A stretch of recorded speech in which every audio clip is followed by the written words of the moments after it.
And you look at the guy and say, brother, but 3 weeks ago, you said the parking lot doesn't need to be done. You said there is no need for a school. You said there is no need for the upkeep of the masjid in a given manner. Why do you play this game? When the person tells you all this, why do you agree?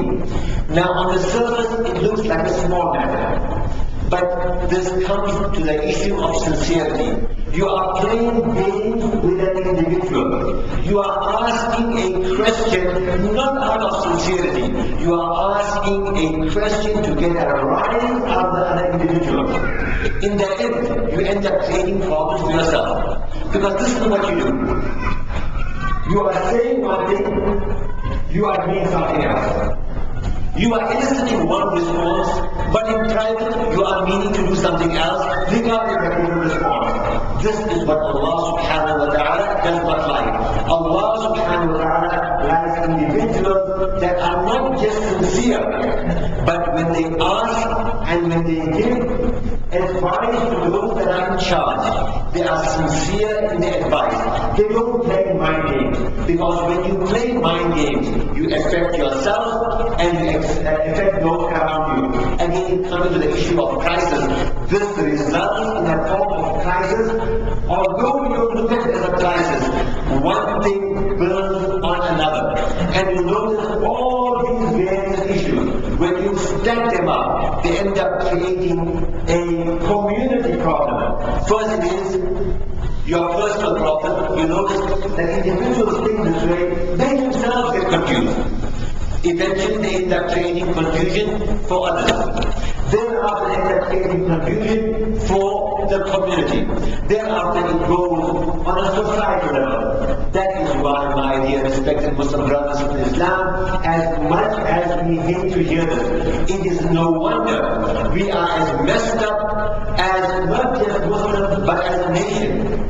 It is as a result of us not taking care and pride in the first dimension of being sincere in what we do and giving the best of advice to those that are around us. And thereafter, Imam Ahmad says, the third thing people end up doing is that they end up creating a problem with the community by not sticking with the community. Again, this is very, very simple. The manner in which we let go of sticking with the community is as a result of us not sticking, not with our families and friends, but sticking with ourselves.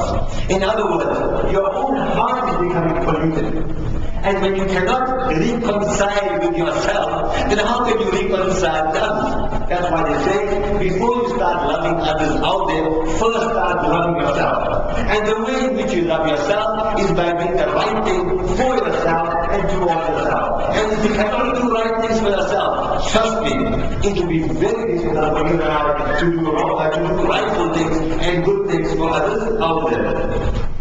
That is why the Imam has stated, when these three things that I've discussed become defective in a person's life, consider that person's life to be ruined and gradually consider the lives of those around him or her to be ruined as well, regardless of how beautiful the smile may be on the outside. Once you abide by these principles, sincerity, giving the best of advice to those around you, and being with the community as much as you can.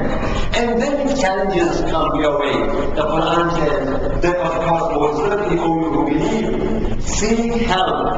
وَاسْتَعِينُوا بِالصَّبْرِ وَالصَّلَاةِ. Seek assistance in being patient and seek assistance in salah. And it will be very easy for you to seek and be patient. And of course, hand your battles over to Allah subhanahu wa ta'ala when you realize that it is Allah subhanahu wa ta'ala that presents to you the various situations that come our way. Regarding the treatment of people that undergo crisis. Now this is very, very important as well. One is we are going through crisis and we discuss that, or other challenges, etc. The second is how do you deal with people around you that are undergoing difficulty. And this is a very, very sensitive matter. And Sometimes we want people to become strong like how we are. We do not look at the fragility or the fragile nature of other individuals. And as far as the Quran and the Hadith of the Prophet says, he says the following: when you see people undergoing any type of adversity, whether it is employment issues, whether it is difficulty regarding health issues, or whatever it may be, always try to empathize with that given individual.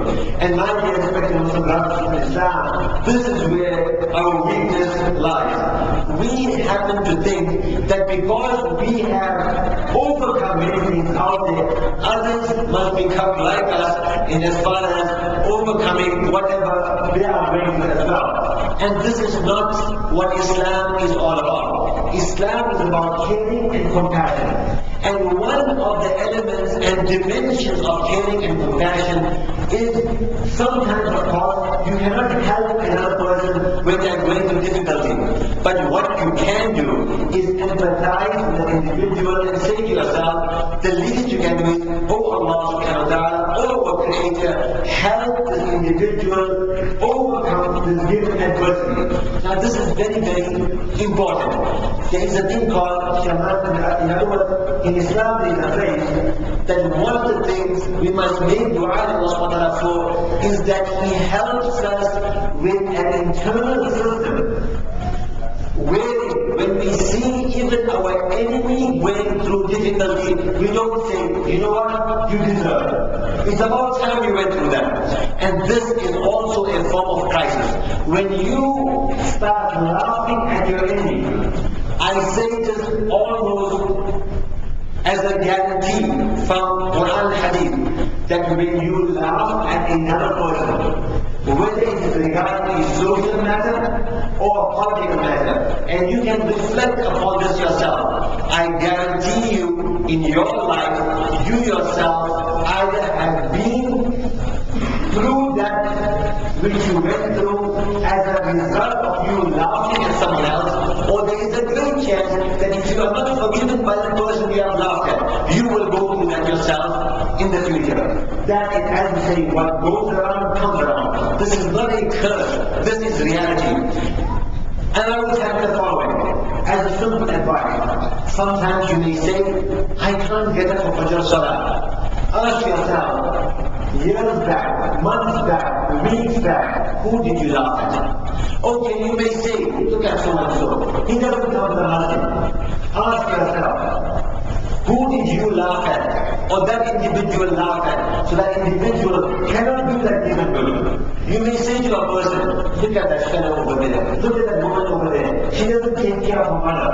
Ask yourself, what's your relationship to your mother? Now ask yourself, how does your children treat you?